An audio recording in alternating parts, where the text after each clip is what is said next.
Bismillahirrahmanirrahim. Assalamu alaikum, the whole community of BSN Pakistan. Here we are going to start our first lecture of Fundamentals of Nursing, that is of chapter number 1 according to your syllabus. That is unit number 1, History of Healthcare and Nursing. Means के जो हमारा health care system है और जो nursing department है उसकी history क्या है. It is lecture number 1. These are the questions asked in your contents.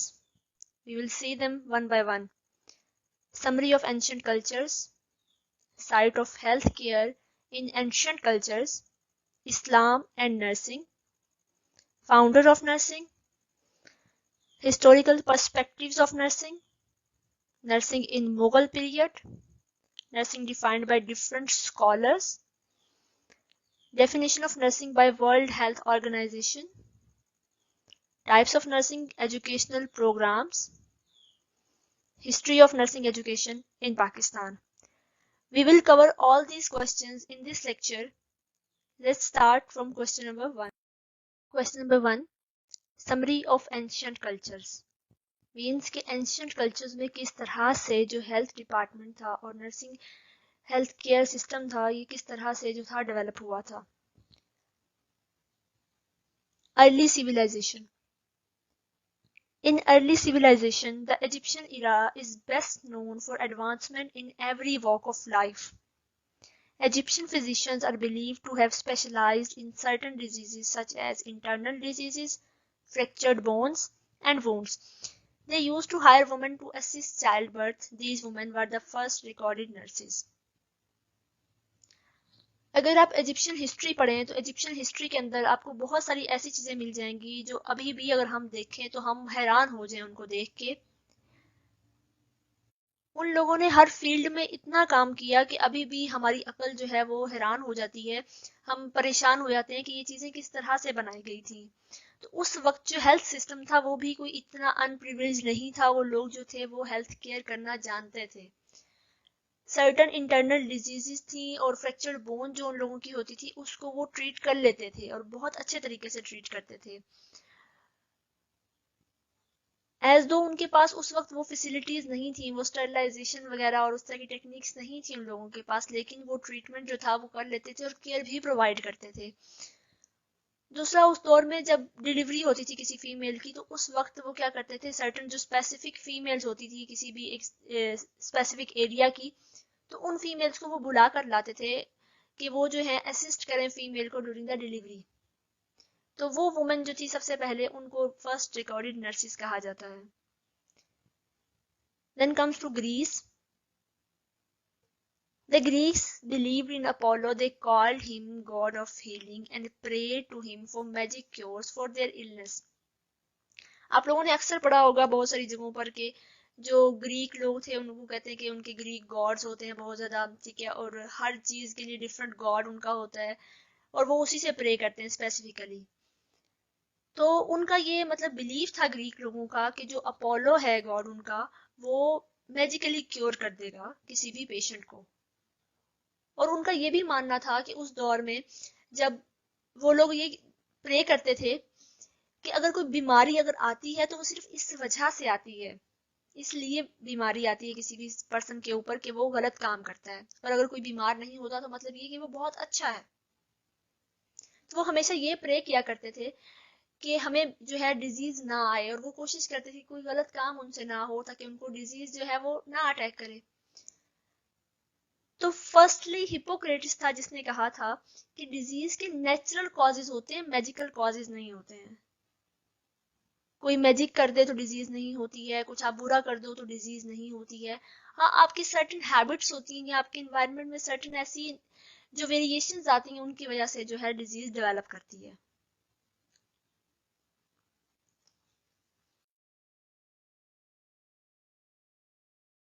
Let's come to Roman Empire. After 300 BC, early physicians built on the groundwork of their Egyptian and Greek predecessors. They are the best known for their advanced work in health and healthcare system. इन लोगों ने क्या किया, जो Egyptian और Greek जिन्होंने पूरा काम किया था, वर्क किया था हेल्थ केयर सिस्टम के ऊपर, उनके वर्क को उठाया और सर्टन एडवांसमेंट्स लेकर आते गए उनके अंदर। मींस उन्होंने एक ऐसी स्पेसिफिक जगह बना ली जहां पे हेल्थ केयर जो सिस्टम था उसको रन किया जा सकता, स्मॉल हॉस्पिटल्स बना लिए, ऐसी सेटिंग्स बना ली जहां पे पेशेंट्स को लाया जाता और उनको ट्रीट किया जाता था। देन क्रिश्चियनिटी आई, that is the golden period of the health care system. Nursing began to have a formal role, उनको फॉर्मल रोल मिलना शुरू हो गया। देन लोगों को ये बिलीव बन गया कि जो लव और केयर है वो दूसरों के लिए इंपॉर्टेंट है। सर्टन मेडिसिन देने से या कोई ट्रीटमेंट करने से पेशेंट जो है वो हीलिंग नहीं होती, पेशेंट के अंदर लव और केयर जो है वो भी इंपॉर्टेंट होता है। दैट्स वाई नर्सिस जो है वो मोस्टली फीमेल्स होती हैं। क्यों? क्योंकि फीमेल जो है उसके अंदर एक ऐसा अल्लाह ताला ने सोच, एक ऐसी मतलब चीज अल्लाह ताला ने रख दी है उसके अंदर कि वो जो है प्यार बांटती है और वो केयर ज्यादा करती है, सेंसिटिव होती है as compare to male. Nursing become a vocation, एक पेशा बन गया। Slogan of Christianity was love the neighbour as the self, कि अपने हमसायों को भी उतना प्यार दो, उतना ख्याल करो जितना कि आप अपना रखना चाहते हो, अपनों का जितना ख्याल करते हो। हेल्थ केयर हिस्ट्री को हम आगे लेकर चलते हैं तो मिडिल एजेस का दौर आ गया। मिडिल एजेस में रिलीजियन ने एक सिग्निफिकेंट रोल प्ले किया था नर्सिंग को डेवलप करने के लिए। जैसे कि मैं आपको पहले बता चुकी हूँ कि क्रिश्चियनिटी जो थी उस दौर में बहुत ज्यादा लोगों ने अपना ली थी, तो क्रिश्चियनिटी ने आगे फर्दर डेवलप किया नर्सिंग को। हॉस्पिटल्स बनाए गए उस दौर में, नर्सिस ने पेशेंट्स को केयर प्रोवाइड की और ये सब कुछ उन्होंने डॉक्टर्स की डायरेक्शन पे किया। और नर्सिस के अलावा उस दौर में जो पादरी थे और जो नन थी उन लोगों ने भी केयर प्रोवाइड करना शुरू की। जो फादर्स होते हैं क्रिश्चियंस की जो चर्च है उसके अंदर, या जो नन्स होती हैं वो भी केयर प्रोवाइड करने लग पड़े। तो आहिस्ता आहिस्ता एक बिहेवियर डेवलप होता गया पेशेंट को केयर प्रोवाइड करने का। Then comes to 15th to 19th century। ये काफी क्राइसिस का दौर चला। पूरी दुनिया में फसाद हुए, जंगें लड़ी गई, आजादी की जंगें हुई। उसके अलावा जो थी आपस में खाना जंगियां हुई बहुत सारे ममालिक के अंदर। तो बहुत ज्यादा पॉवर्टी आ गई। हिटलर का दौर आप सबको पता होगा, ठीक है। और फिर क्या हुआ कि पॉवर्टी जो थी वो आना शुरू होगी लोगों में। फिर मॉडर्निज्म आया। उस दौर में क्या था कि फीमेल्स को जो था घर से बाहर काम करने की इजाजत जो थी कुछ लोग देते थे, कुछ लोग नहीं देते थे। तो जिन फीमेल्स ने क्राइम्स किए हुए थे उनको रिक्रूट कर दिया गया सजा के तौर पे कि वो जो है पेशेंट्स की केयर करें। मिड 1800 सेंचुरी से पहले जो था टाइम, उस वक्त कहते थे कि नर्सिंग जो थी विदाउट एनी ऑर्गेनाइजेशन, एजुकेशन और कोई भी सोशल स्टेटस नहीं था। वो लोग ये कहते थे कि जो एक तरह से रिस्पेक्टेबल वुमेन है उनका कोई करियर नहीं है, उनका जो है सब कुछ उनका सिर्फ घर है, कि वो उस घर के अंदर सेव है, उससे बाहर अगर वो गई हैं तो वो रिस्पेक्टेबल नहीं रहेंगी।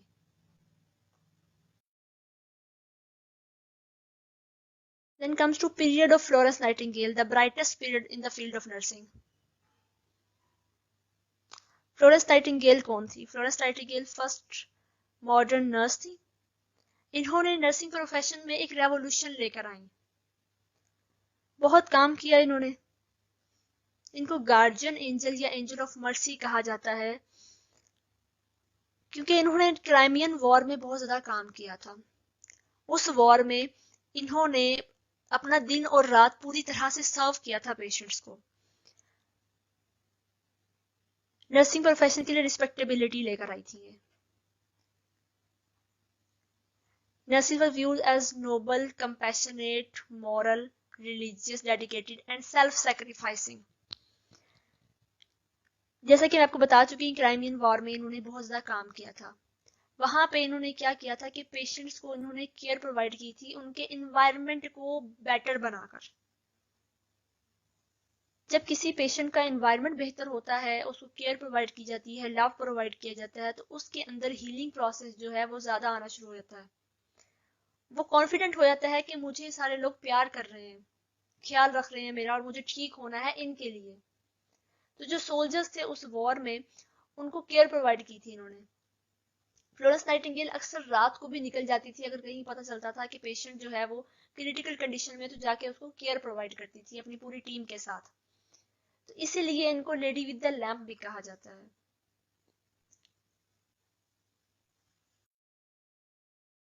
Then comes to question number 2, site of healthcare in ancient cultures। कि जो एंशियंट कल्चर्स थे उनमें किस जगह पे पेशेंट को ले जाके उसका ट्रीटमेंट किया जाता था। जैसे कि हमारे आजकल मॉडर्न दौर में अगर पेशेंट कोई होता है तो हम उसको हॉस्पिटल लेके जाते हैं या किसी भी ऐसी हेल्थ केयर फैसिलिटी क्लिनिक वगैरह में लेकर जाते हैं जहाँ पे हम उसका प्रॉपर ट्रीटमेंट कर सकते हैं, जहाँ पे पूरे इक्विपमेंट्स होते हैं ताकि पेशेंट्स जो है उनको ट्रीट किया जा सके। तो जो एंशियंट कल्चर थे वहां पे ऐसी कौन सी साइट थी जहाँ पेशेंट्स को ट्रीट किया जाता था। तो जो एंशियंट पीरियड्स थे बीसी से लेके 500 एडी तक, तो जो रूलिंग क्लास होती थी उस टाइम की, जो बादशाह या उसके इर्द गिर्द के जो लोग होते थे, दरबारी लोग या जो पादरी थे, वो फिजिशियन थे। अपने पूरी फैमिली से या एंसेस्टर से जो उन्होंने एजुकेशन ली होती थी किसी भी पेशेंट को डील करने की, वो उसी को अप्लाई करते हुए पेशेंट को ट्रीट करते थे। और जो साइट थी हेल्थ केयर की वो टेम्पल था या चर्च था, कि वो समझते थे कि वहां पे अच्छी रेडिएशंस होती हैं, अच्छी सोच होती है, वहां पे रिलीजियस इफेक्ट पड़ता है, जो गॉड होते हैं वो वहां पर स्पेशल उनकी जो है वो नजर होती है, और वहां पे जो पेशेंट अगर हम लेकर जाएंगे तो वो अच्छे से ट्रीट हो जाएगा। मैं आपको बता चुकी हूँ कि मतलब ट्रीटमेंट जो था वो किस बेस पे था, रिलीजियन बेस पे था या जो मैजिक की बेस पे था। फिर जब वॉर्स होती थी तो उस वक्त मिलिट्री टेंट्स बना दिए जाते थे, क्योंकि जाहिर है कि वहां पर तो हॉस्पिटल या कोई चर्च वगैरह टेंपल वगैरह अवेलेबल नहीं होता था। तो वहां पर मिलिट्री के या सोल्जर्स के कुछ स्पेसिफिक टेंट्स होते थे जिनको कह दिया जाता था कि यहाँ पर जो है पेशेंट्स ट्रीट होंगे। तो जो लोग भी वुंडेड होते थे उनको वहां पर लाया जाता था और ला के उनको वहां पर ट्रीट किया जाता था, जो भी उस वक्त जो थे उस वक्त के तरीकाकार थे उसके मुताबिक। तो physicians and their team usually look after the patients in those tents. In 335 AD, जैसे मैं आपको बता चुकी हूँ कि क्या होता था कि क्रिश्चियनिटी जब डेवलप की तो क्रिश्चियनिटी ने हॉस्पिटल्स बिल्ड करने पे और नर्सिंग प्रोफेशन पर, मेडिकल प्रोफेशन को एडवांसमेंट लाने की कोशिश की। तो उस वक्त हॉस्पिटल्स डेवलप हुए, फिर रोमन मिलिट्री हॉस्पिटल्स बने और अरब हॉस्पिटल्स वगैरह भी बन गए। अगर हम इंडिया की बात करें, क्योंकि इंडिया की हिस्ट्री भी बहुत पुरानी है और उनका जो वेद का एजुकेशन है, आयुर्वेद जिसे हम बोलते हैं, वो बहुत पुराना इल्म है। तो किंग अशोका के दौर में इंडियन हॉस्पिटल्स एस्टैब्लिश हुए थे और वो बिल्कुल इस तरह से थे जैसे आजकल के मॉडर्न हॉस्पिटल्स हैं। आप हैरान होंगे कि उस वक्त वहां पर सी सेक्शन की फैसिलिटी अवेलेबल थी। वो लोग सी सेक्शन करते थे फीमेल का, और वहां पर प्रॉपर सैनिटेशन सिस्टम और स्टरलाइजेशन सिस्टम वगैरह जो उस वक्त के मुताबिक था वो अवेलेबल था वहां पर। क्वेश्चन नंबर 2 कंप्लीट हो गया आपका। Question number 3, Islam and nursing. कि इस्लामिक इरा में नर्सिंग प्रोफेशन जो था उसकी रेपुटेशन क्या थी और क्या क्या सर्विसेज प्रोवाइड की जा रही थी। तो उस इरा की अगर हम बात करें तो उनमें सबसे पहला नाम जो आता है वो रुफैदा बिनते साद अल इस्लामिया का आता है, जो कि पहली इस्लामिक और ईस्टर्न वर्ल्ड की नर्स थी। रुफैदा accompanied Prophet Muhammad sallallahu alaihi wasallam during his wars, participating in many battles such as Badr, Uhud, Khandak, Khaybar, and others. She was responsible for taking care of the wounded and dying soldiers, establishing a field hospital that had a system of movable tent to assist the wounded and diseased warriors. Battle field में चूंकि वहां पर कोई hospital की तरह की facility नहीं होती थी, तो वहां पर क्या था, टेंट्स थे, मूवेबल टेंट्स थे, जिसमें एक फील्ड हॉस्पिटल बना दिया गया, जिस तरह से हमारे आजकल होता है कि कहीं पे हम जाते हैं कंपेन्स वगैरह के लिए, तो वहां पर हम एक टेंट लगा के वहां पे हम छोटा सा एक हॉस्पिटल का सेटअप जो है वो डिजाइन कर लेते हैं। तो बिल्कुल उसी तरह के एक सेटअप उन्होंने वहां पर वॉर्स में डिजाइन किया था। और सबसे ज्यादा वो फोकस किस चीज पे करती थी, वो सबसे ज्यादा फोकस करती थी हाइजीन पे और इन्वायरमेंट पे। और उन्होंने अपना वॉलंटियर फीमेल नर्सिस का एक ग्रुप भी बनाया हुआ था, जिसमें वो क्या था, उनकी टीच की हुई ऐसी स्टूडेंट्स थी जो कि उनकी हेल्प करती थी।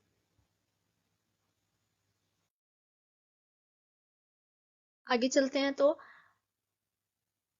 उनके कामों में से एक इम्पोर्टेंट काम ये भी है that she was an advocate for health care, health education and disease prevention, to further design code of ethics for nursing and medical care. Medical और नर्सिंग केयर में कोड ऑफ एथिक्स कितनी ज्यादा importance रखते हैं ये आप सब जानते हैं कि जब तक आपके पास आपके एथिक्स नहीं है, आपके अखलाकियात नहीं है, आपको मैनर्स नहीं है किसी से बात करने का, अपने पेशेंट को डील करने का, तब तक आप एक अच्छे हेल्थ केयर प्रोवाइडर नहीं बन सकते हैं। तो उन्होंने क्या किया था कि कोड ऑफ एथिक्स डिजाइन किए थे अकॉर्डिंग टू इस्लाम कि हमें अपने पेशेंट के साथ किस तरह से डील करना चाहिए और क्या करना चाहिए जिससे वो अच्छा महसूस करें विद इन आवर प्रीमिसेस, वो प्रीमिसेस जो हम पे इस्लाम लागू करता है। Then she was the pioneer in nursing in her era. उन्होंने क्लिनिकल जो प्रैक्टिस थी वो किससे सीखी थी? अपने फादर से सीखी थी जो कि एक फिजिशियन थे। उन्होंने एक स्कूल स्टैब्लिश किया जहां पे वो मुस्लिम वुमेन को पढ़ाती थी। क्या बताती थी? उनको फर्स्ट एड के बारे में और इमरजेंसी केयर के बारे में। और ये स्कूल मिडिल ईस्ट का सबसे पहला नर्सिंग स्कूल था।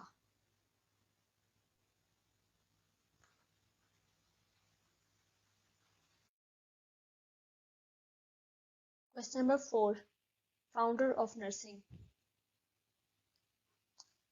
Here are some nursing leaders. Florence Nightingale. I have already told you about the Florence Nightingale and we will discuss this topic later in the same lecture. Clara Barton.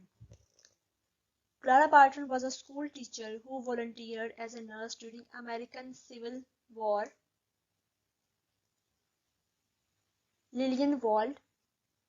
Lillian Wald, the founder of public health nursing, she provided nursing services to the poor in New York slums.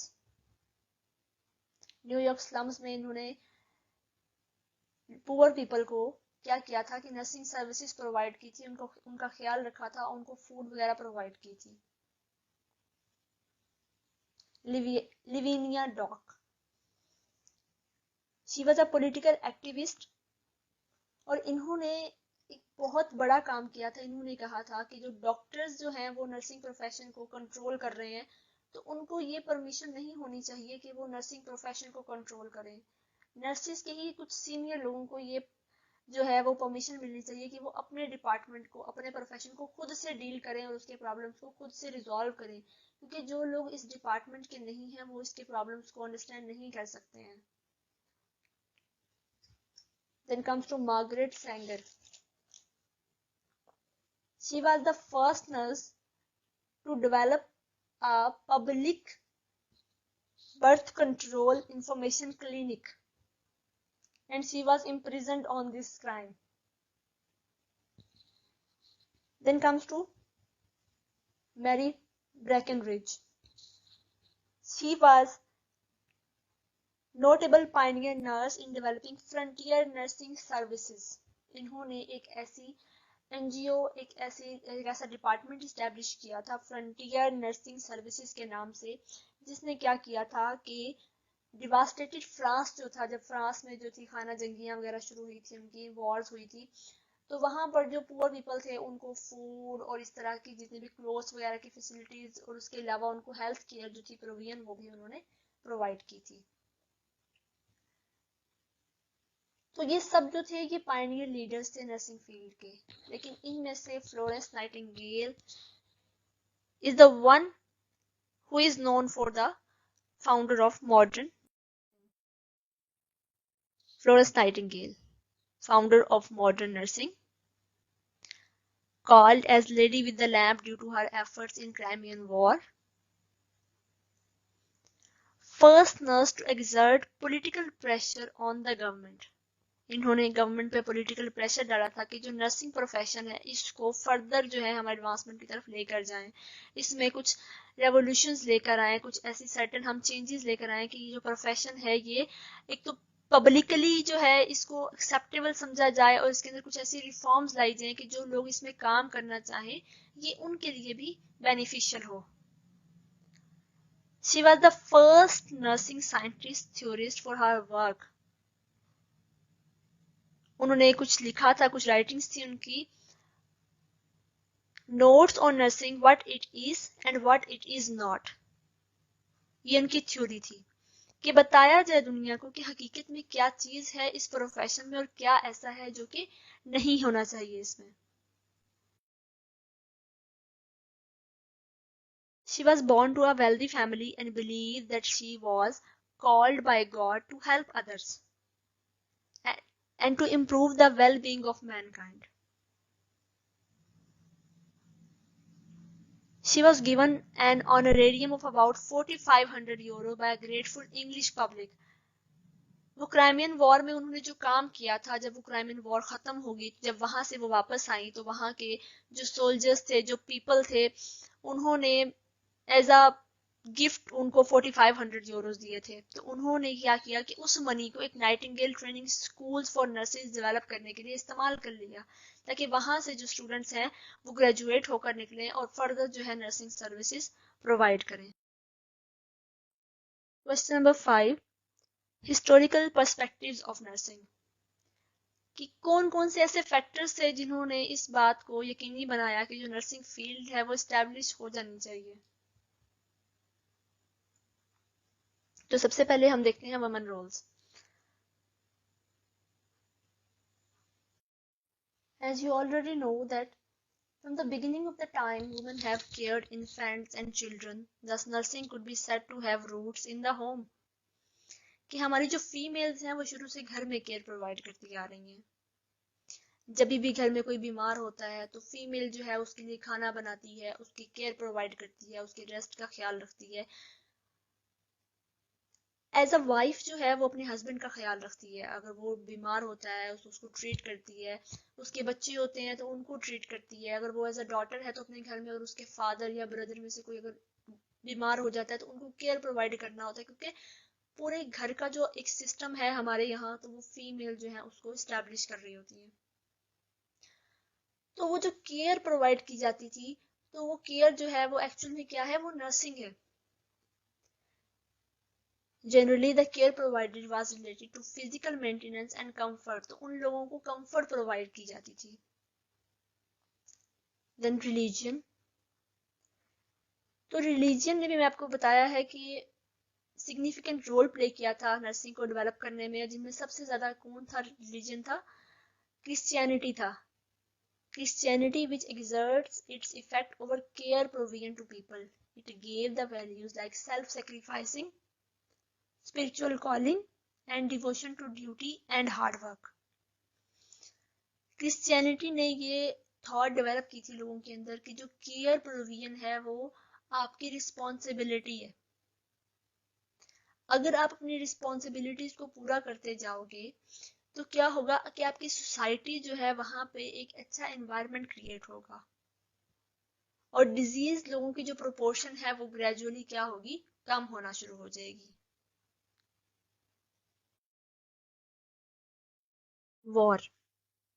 As we already know कि war एक ऐसी condition होती है जहां पर लोगों की हालत बहुत ज्यादा खराब होती है. वुंडेड सोल्जर्स होते हैं, हर तरफ अफरा तफरी का आलम होता है.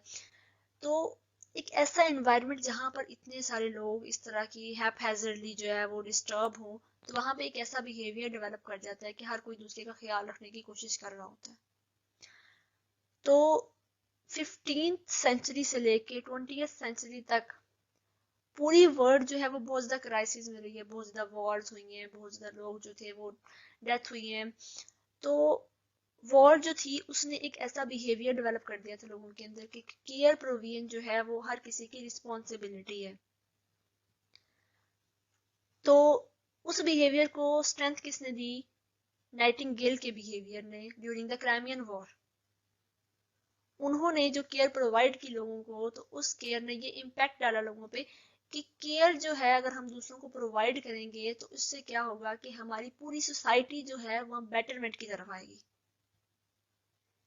और कोई ऐसा प्रोफेशन होना चाहिए स्पेसिफिकली जो सिर्फ केयर प्रोवाइड करे. तो नर्सिंग फील्ड की रूट्स जो थी वो 15th सेंचुरी में और ज्यादा स्ट्रॉन्ग और डीपली रूटेड होने लगी. उसके बाद हम देखते हैं कि नाइटिंगेल और उनकी टीम ने क्या किया। मिलिट्री हॉस्पिटल के अंदर ही, मैंने जैसे पहले डिस्क्राइब किया था, कि उन्होंने लॉन्ड्री, किचन्स, रिक्रिएशनल सेंटर्स और सर्टेन रीडिंग रूम्स बना दिए थे कि उस पूरे एनवायरनमेंट को पेशेंट के लिए इतना आप मीनिंगफुल और इंटरेस्टिंग बना दो कि वो वहां रहते हुए उकताए नहीं, बोर ना हो वो, और वो फील करे कि हर कोई जो है वो मेरा ख्याल रख रहा है, मुझे केयर प्रोवाइड कर रहा है, तो वो कॉन्फिडेंट हो जाए। और यही जो कॉन्फिडेंट होता है और जो पर्सनल विल होती है ना किसी बंदे की ट्रीटमेंट की तरफ आने की, वो विल जो है वो टॉप पे चली जाती है। तो जब इंटरनल इंस्टिंक्ट आती है ना ठीक होने के लिए, रिकवर करने के लिए, तो फिर पेशेंट रिकवर करता है और वो बहुत स्पीडली रिकवर करता है।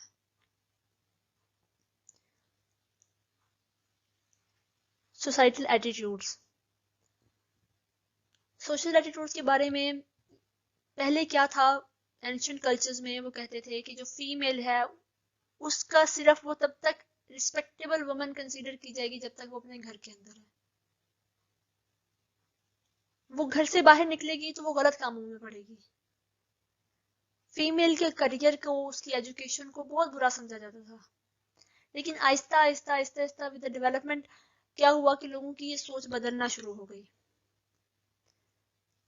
कि फीमेल सिर्फ हाउसवाइफ बनने के लिए नहीं है, उसके अंदर भी कैपेबिलिटीज हैं।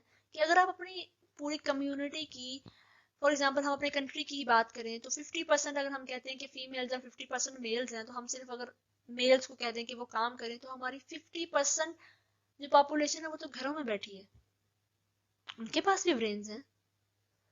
तो उस दौर में क्या होता था कि फीमेल जो थी उनको घरों में बिठा दिया जाता था कि उनका काम, उनकी जॉब जो है सिर्फ जो है अपने हस्बैंड को कंफर्ट प्रोवाइड करना और अपने बच्चों की केयर करना, और जो हाउस था उसका सेटअप जो था मेंटेन करके रखना है। उसी के इर्द गिर्द उसकी पूरी लाइफ का सर्कल जो था वो रिवॉल्व करता था और लाइफ एंड्स। फिर 19th सेंचुरी में नाइटिंगेल ने जब बाहर निकलकर काम करना शुरू किया, और उनकी जैसी बहुत सारी नर्सिंग लीडर्स, जिसमें लिवियाना डॉक आ जाती है, मार्गरेट सैंगर आ जाती है, तो उन लोगों ने जब काम किया तो उन लोगों के काम को देखते हुए फिर हमारी सोसाइटी के अंदर एक ऐसा एटीट्यूड डेवलप हुआ कि nursing profession is necessary for the society. These all are the historical perspectives of nursing.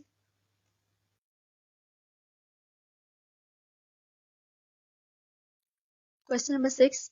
Nursing in Mughal period. Mughal बादशाहों का जो दौर था, उस दौर में नर्सिंग जो थी उसकी क्या डेवलपमेंट हुई थी और किस तरह से नर्सिंग फील्ड को वहां पे लोग लेकर चल रहे थे। The women in the Mughal period were wet nurses to princes and princesses with the title royal nurse अंगा और महामंगा। मतलब वो लोग उन नर्सिस को अंगा कहते थे या महामंगा कह के बुलाया करते थे। These women were usually represented prominently in the Mughal sources providing care to magnificent children. तो जो दरबारी लोग होते थे, बादशाह के बेटे या वज़ीरा जो थे बादशाह के, उनके बच्चे जो थे, सिर्फ उनको केयर प्रोवाइड किया करती थी। आप में से बहुत सारे लोगों ने वो बादशाह अकबर वाला ड्रामा देखा होगा, उसमें वो महामंगा कह के बुलाते थे।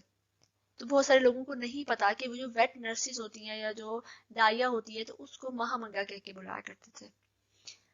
Mughal imperial family have to rely on these services of vet nurses with an open mind and with warmth. They never judge their practice. कि जो बच्चे के बारे में, बच्चे की केयर के बारे में रॉयल नर्स जो थी, जो रिकमेंडेशन देती थी, उस पे कोई भी जो पर्सन था रॉयल फैमिली का, वो कभी भी जजमेंट अप्लाई नहीं करता था। वो कभी भी उनके साथ जो थे गलत बयानी नहीं करते थे और उनके साथ रिस्पेक्टफुली जो थे वो पेश आते थे। Mughal history writers wrote that wet nurses should be pious women. तो वो उन औरतों को लेकर आते थे जो कि जिनका फैमिली बैकग्राउंड अच्छा होता था, जो कि बहुत ज्यादा रिलीजियस फैमिली से बिलोंग करती थी, क्योंकि उनका ख्याल ये था कि जो जाहिर है कि जो फीमेल जो है, जो दूध पिला रही है औरत, वो क्या होता है, दूध खून से आता है, और खून में असर कहाँ से आता है, जेनेटिकली असर आता है।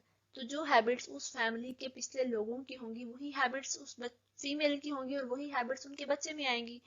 तो वो ये देखते थे कि वो जो फीमेल्स हैं वो किसी ऐसी फैमिली से हों जिनकी सोसाइटी में बहुत ज़्यादा रिस्पेक्ट है, या बहुत अच्छी फैमिली से आए वो।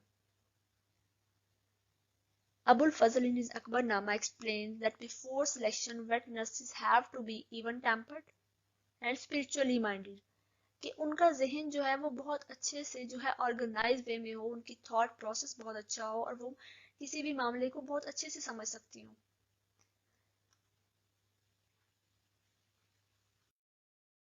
Question number 7, nursing defined by different scholars.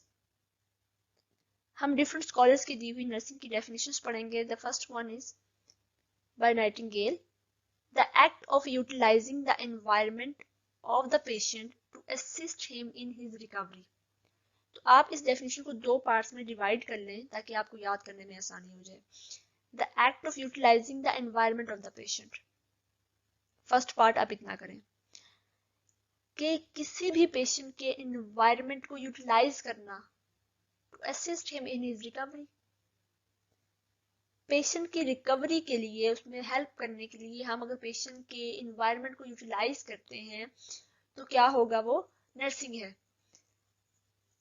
Nightingale के बारे में हम पढ़ चुके हैं कि उन्होंने क्या किया था कि जो वार फील्ड थी, बैटल फील्ड, उसमें उन्होंने क्या किया था कि जो पेशेंट थे उनके इर्द गिर्द के एनवायरनमेंट को उन्होंने मॉडिफाई किया था, कुछ वे सर्टेन वेरिएशंस लेकर आई थी वो, कि उन्होंने वहाँ लॉन्ड्री, किचन, रिक्रिएशनल एरियाज और बुक्स वगैरह अरेंज की थी ताकि पेशेंट्स उनको पढ़ सके।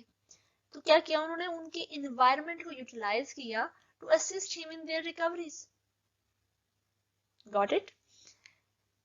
Next, the definition, the American Nursing Association described nursing practice as a direct, goal-oriented, and adaptable to the needs of the individual. तीन पहले उन्होंने कैरेक्टरिस्टिक बता दी उसकी नर्सिंग की, कि डायरेक्ट होती है, आपका डायरेक्ट कांटेक्ट है पेशेंट के साथ। गोल ओरिएंटेड मींस कि आपके पास एक सर्टेन गोल है, पेशेंट की recovery, that is your goal. तो डायरेक्ट है, गोल ओरिएंटेड है, एंड अडेप्टेबल, वो अडेप्ट कर सकती है to the needs of the individual, to the family and the community during their health and their illness. अब हेल्थ में किस तरह से नर्सिंग हेल्प करती है, हेल्थ की मेंटेनेंस के लिए नर्सिंग हेल्प करती है, और डिजीज की प्रिवेंशन और रिकवरी में नर्सिंग हेल्प करती है।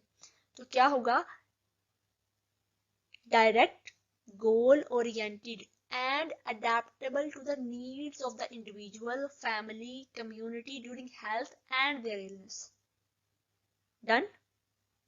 Next पे चलते हैं, थोड़ी सी मुश्किल है ये, वर्जीनिया हेंडरसन ने दी थी। The unique function of the nurse is to assist the individual. First function क्या हो गया, to assist the individual, sick or well, in the performance of those activities contributing to health or its recovery or to peaceful death in certain conditions that he would perform unaided if he had necessary strength, will or knowledge.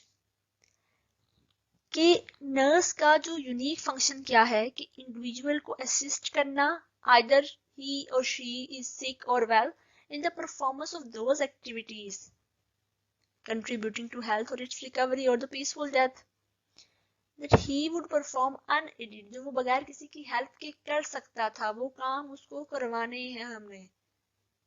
कि अगर उसके पास strength होती और वो जो काम उस वक्त अपनी स्ट्रेंथ में कर सकता था, वो काम हमने उसको करने में हेल्प करनी है।